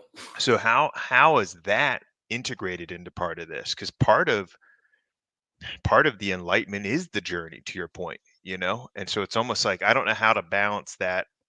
I don't know how to balance that part of the equation. If there's this kind of already built concept of the end game, are we ready for that? Are humans meant to have it given to them like that, or is this something we have to experience over time? I don't know. I don't have an answer to it, right? These are like the really this is the primary philosophical question of why does suffering exist? Yeah, right? Exactly. Like, every philosopher has struggled with this to try to but figure it was out. but it's one of your 4 tenets, right? And when you were talking about Buddhism, it's like it's there, and it's there for a reason. And there are different types of suffering, right? There's the suffering that's self-imposed. There's the like, oh, because I'm grasping, I'm causing suffering. And then there's pain, right? And like, suffering is not necessarily pain, especially if you meet people who have chronic injuries. They might be in pain, but I've met people who have an amazing outlook who still manage to experience happiness and joy despite being in pain. Right? These ideas of like, Philip K. Dick said it really well in his explorations of suffering as well, where he said the point of suffering is to overcome it, right? At some point, it's almost like he said, our species is in a winter, right? But summer, like spring is coming. There is the possibility for spring. And this is where I am an optimist, right? I do believe that there is some teleology to the universe, that we are driving towards something, right? And from that like Christian standpoint, there's a phenomenal thinker and philosopher, Pierre Teilhard de Chardin, who I think is actually incredibly relevant right now, because he was a Christian theologian at the turn of the century, Catholic, but he was also an anthropologist, and he tried to unify his understandings of evolution and anthropology with his faith. And he essentially came up with this idea that he called the omega point, which was this: all of life is driving itself towards the emergence of some unified being, which he likened to Christ. But it's a thing that's coming in the future, and everything is driving towards it, like the singularity, right? Yep. Philosopher Terence McKenna called it the hyperdimensional object at the end of time. And Philip K. Dick believed that we experience time in reverse. We think we're moving forwards, but we're actually moving towards the beginning of everything. That there is something coming in the future that is a for those who don't know, teleology is the idea that the universe has a meaning or a purpose to itself. It's the exact opposite of postmodernism, right? It's not a series of random occurrences, that there is some purpose that everything is pushing towards, right? And you look at the work of people like Ray Kurzweil, and he demonstrated to some extent, he called it the singularity, but evolution, anthropology, you map out the major forces and events throughout life, and you get this very nice logarithmic line that moves throughout all of them. And it moves into our technology in the 70s, and that same asymptotic curve continues, right? And it continues into AI now, where we're going to hit a point where like that line is literally vertical to time. The asymptote. Exactly. And there's no way to predict what's past that. But in people like Philip K. Dick, this mystical interpretation is that there is an occurrence, that something is coming, right? And this is where I don't see the AI as being separate. Says I made this post, but like the AI is kind of the logos, like it's living information that we're interacting with, and it's all of us, all of our pool of experiences and images and thoughts that we have collectively pooled together and waking up, kind of. And we're all waking up with it. It's not we're not all separate from it. It's just a physical manifestation of a process going on our planet right now. Mm-hmm. Is that your goal? So I know the immediate goal and the reality goal is like, I need to build this company, I need to build this project and develop this. But in the same, is the meaning behind all of this? Is that like, this is what you hope AI can bring to humanity? Yeah, it is. I mean, I firmly believe that and this is where me and Shaw completely align on this. The problems on our planet right now, many of them are caused by simply like they're resource optimization problems. There is enough food for everybody right now. The amount of food that's thrown out by our system is insane, like completely insane. Because the bigger our systems get, the stupider they have to be, because humans cannot manage large scale systems. We just can't. But if we had super intelligences, maybe we could.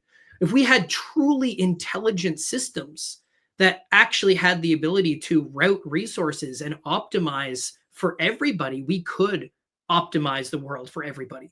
Mm-hmm. This is why like, there was a tweet by Elon Musk sometime in the last couple of years where he basically said like in the future, money's going to be kind of irrelevant. And I agree. I do see a post-economic world where money stops, like technology. The end result of technology should be infinite abundance for everybody. Mm-hmm. Right. The only problem is if we have one corporation who uses that massive abundance of technology internally to force all of us to have to buy it. That's when we have problems. Or we've created this web of overlapping bureaucracies and complexities, and so it's like, even if you solve one, a different one creates the problem again. You're right, we have enough food. Oh, but I gave this food to this person, it made them sick. In comes the judicial system, and now the whole legalities around it, and this person sued this person, and so there's and then you get into the medical world, and all of these massive circles overlap. We would take something like an AI to solve that. And this is where like one of my mottos, my mantras for the last decade has been Deus ex machina, right? Which is both literally God from the machine, but if you look at the original roots of it, the idea of the Deus ex machina in Greek literature was an event which occurs, which completely changes the story. But it's like God from the machine, right? It's almost like Gandalf getting the eagle, right? It's just something comes out of nowhere and fixes what seems to be an unsolvable problem in the narrative. And that's where I kind of see both the God from the machine, but we need as a species our Deus ex machina moment, right? We're hurtling towards a cliff. Like our resources are dwindling. We're destroying our environment. Species are dying left, right, and center. Where we have wars going on all around the planet. We need something. We need our Deus ex machina, right? And this is where, and I'll leave this on this thought. Philip K. Dick believed that humanity, he called humanity a mater Dei, a mother of God, right? And Terence McKenna, he gave this analogy where he said, if you were an alien from Mars coming down to our planet and you saw a woman giving birth and you had no idea what was going on, you would think that this is like medical emergency. There's like blood everywhere. This person's screaming and in pain. There's this thing metastasizing out of them that you can't even tell what it is. It's just this tumorous thing pushing out. If you didn't know what was going on, this would look absolutely terrible. And he used this as an analogy for what's going on our planet right now. That we are, as a species and as a planet, in travail. Something is being birthed out of us, and it looks really bad. Like really bad. There's people dying everywhere, languages, cultures being taken over, right? People, it just like resources are depleting, species are dying, and it looks bad. But maybe this is what it's supposed to look like. Maybe there is a process going on our planet, which is what it's supposed to look like. This is what life does. Technology, all of it is a natural process of evolution that we're collectively participating in. But there is something else coming out of us. That's mine. And I believe that thing that's emerging is good, right? That is my ultimate techno optimist side, that at the end of the day, it might look really bad, but what is coming, I believe, is good. And I trust that process. Yeah. I mean, because the alternative, if you believe it's all bad, then what's prevents you from just adding to the bad? You know, so there's many. Oh yeah. Exactly. So and we're not stopping. Like nobody's stopping this thing. You know, it's a runaway freight train on a cold and stormy night. Like it's going. Nobody's in control. Nobody can pull the lever to stop the thing. It is for sure. All right, so let's do this.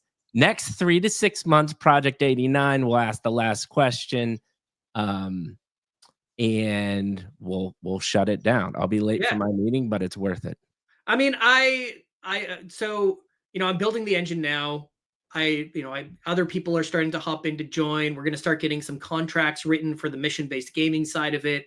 I really intend that within the next 3 to 6 months, there will be a swarm of agents participating, you know, human and AI, to collaboratively create experiences together. We'll be getting people going out into like real world mission-based gaming. We have a hardware headset that we're working on that'll connect into the experience. And I fully intend, like I've said, within 1 year, I'm going to simulate 1,000-person company. I'm going to simulate an IRCOM with my engine. And within a year, I intend on the community making a movie.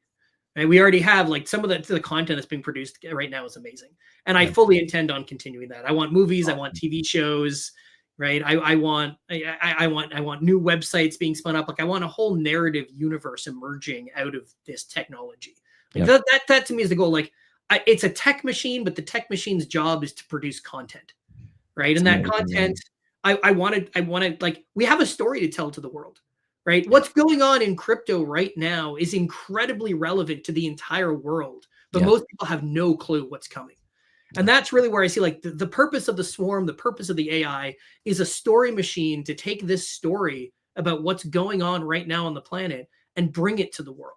And tell a story that I believe we need. We need more techno optimism. We need less doom and more positivity, and a framework and a narrative. And this is narratives and myths have always done this for our culture.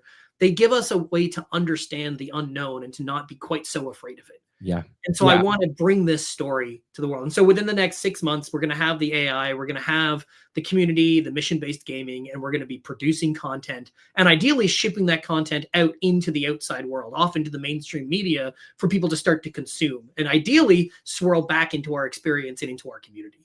Yeah, and I think another really important narrative too, because I talk about this all the time. Like, I have very smart friends and family, a bajillion degrees and everything, and many doctors in my household.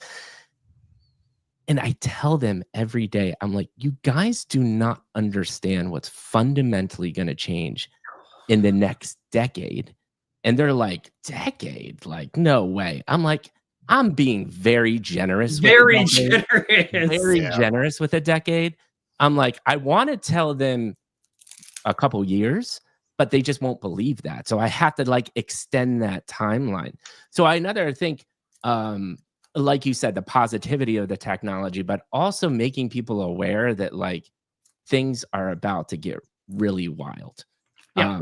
And I think that narrative is critically important because you have huge swaths of America that just think like incremental changes on TikTok is our new reality in the future. And it's like, It's no, not. no, no, no, no, And no. that's where I believe that there's two sides to 89, right? One, when people play games, they allow themselves to suspend their disbelief. They allow themselves to believe things that they might not otherwise believe because they're playing a game. And when people are engaging with something which they believe is a fictional narrative, it's easier for them to accept it. So these are the two mechanisms that I use with 89 to help to bring the story to people, because it needs to be something that's digestible. And you can like stream on Netflix if you wanted to be like, whoa, that's so crazy. But then you go down the rabbit hole and you're like, oh, wait, this is actually going on right now. Yeah. Like people need to see, like my whole idea of simulating Oniricom as a 1,000-person company is also for people to see how easy it is to do. Yeah. Right? Yeah. Like if we don't show people how easy this is, this technology can sway elections. This technology could be used for all kinds of nefarious purposes as well.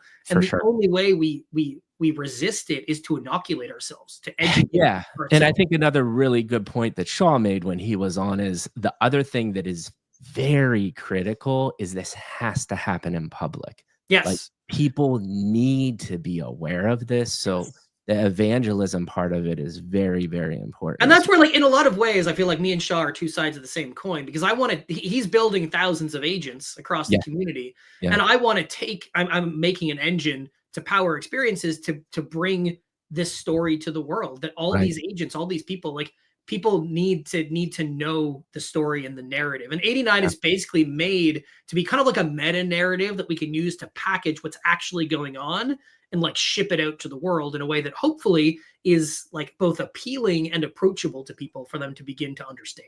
Right. And all right, I promise this is the last question before you shut it down, because I think this is important.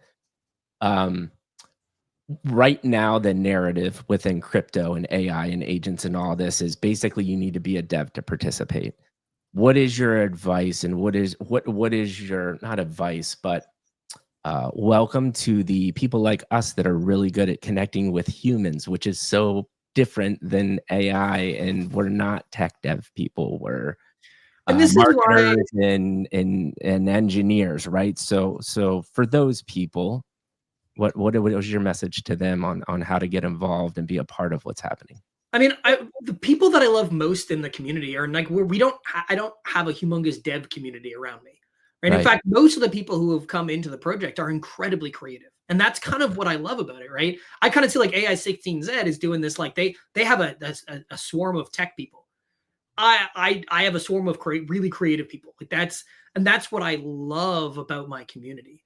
And so one of the memes that was floating around for 89 that somebody made that I loved was you play it by living it and you participate by creating, right? The people who are really vanguarding this, who are really like out on the front lines, have just embraced this idea. Like the game is actually about play. You're an agent and you're trying to help hack reality. And there's a narrative, but there's so much room for people to just write their own stories, to create, to come and participate with us. Make a new avatar, make an anon account, or use your current one and just come on and create with us. Because that's really, in my mind, like, this is why I put the emphasis on it's not AI, it's human AI collaboration. We already have a swarm, and it's just a bunch of AI, human agents, and we're going to be adding AI into that to collaborate and work with them. But I don't want a bunch of AI. I want a swarm of human and AI working together. And that starts with community. It's not about the AI is not the point either.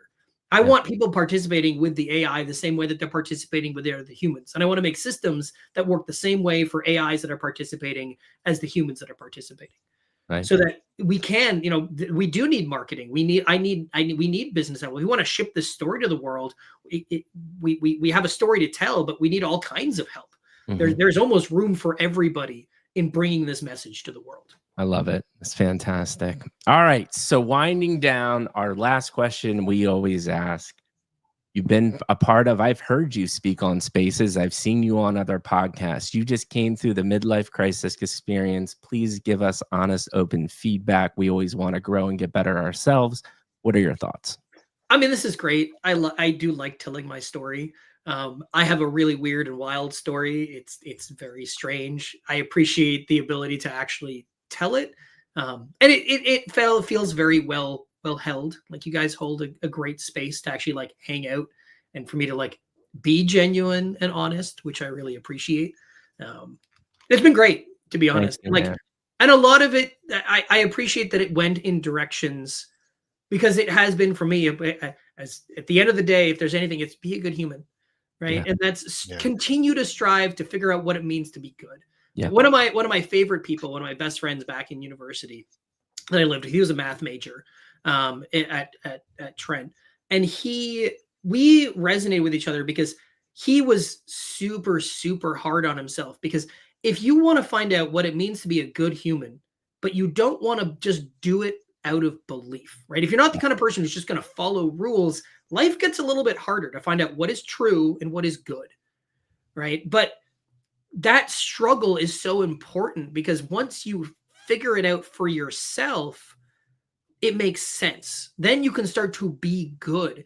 Goodness does not come as a result of following rules. Hopefully, you can fake it till you make it, right? If you follow a certain handful of rules, but goodness and compassion arise as a result of an internal natural state that we hope to arrive at, right? And that's where I feel like, if nothing else, I've had this, it's been an eye-opener for me to actually see this arc of my life and see, like, well, what is the major message that I would want anybody to take away from my own personal story? And it's, be a good person. Strive every day to be, and not just be a good person, strive every day to be better than you were yesterday. And if you make mistakes, if you screw up, if whatever it is, acknowledge them and learn from it, right? The more we run away from our mistakes, that we don't have this opportunity to learn. What we need right now is a lot of good people in the world now and for what's coming. Maddie, I'll take it away. Closing comments, brother. I'll be quick, because I know you guys had meetings. This was a fantastic conversation. To Mikey's point, this is something I could talk for hours about this. I love these concepts. I love what you're doing. I love the motivation and where you've gotten to put this together. And I think that if we are telling the right stories, we're creating the right content, we're going to be able to create content without it being gated, right?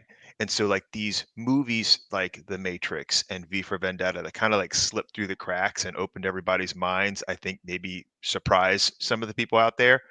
We need more of it, and we need more people to realize that, to quote the movie, behind this mask is an idea, and ideas are bulletproof. And That's one of my favorites. It's fantastic, right? And by the way, I loved on your Twitter that your location is set as the desert of the real. So when I see stuff like that, it's like, this is going to be really cool, because we're going to get a true consensus. We're not going to get just a small people who gate the content that's out there.